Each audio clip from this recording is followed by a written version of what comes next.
Streets ya social media manoswera nchiona kuti nyaya dziri kufamba sei. Ndinayo nyaya ndoda ndinge ndinosvitsa kwamuri imozowa kuti zvinenge zvichiitika nditi asi chekutanga kana uri munyowani usati wasubscribe I kindly ask you to subscribe, turn on your notification bell so that every time we upload a video you will be notified. Nchitwa zviri kudi kwese kwamuri wazukuru wasekuru Saint. Aiwa ndinotenda nesupport yamunotipa, ndinotenda nerutsigiro rwamunotiita isu veSaint TV tiri muri imwe chete.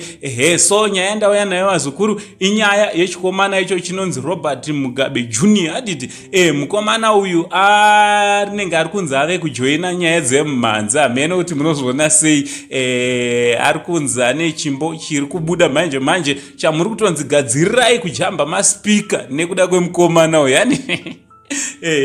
Tingati chipo changa chagara chiripo here kana kuti ameno kana ngatimbomirirai timboti song yacho naitanga yabuda tozopa macomments akawanda pamwe ari kutorova ngoma zvekutoenda nditi zvekutoti tototi ana JP nana Holiten nati nana comic pastor bro wangu anoita zvekuimba watch out for this dangerous young men akuya uzo anogona kungozotora zvinzvimbo zvenyu kana kuti pamwe atoya uzoreplace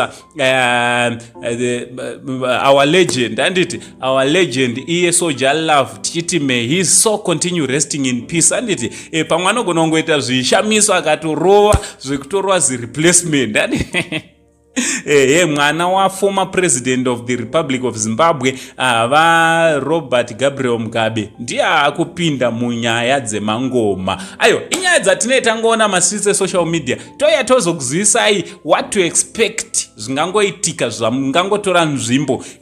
Ngataura no comment section kuti munofunge nezvenyaya iyi from Ango side the only Zimbabwean Ango pari zvinotichiti much love.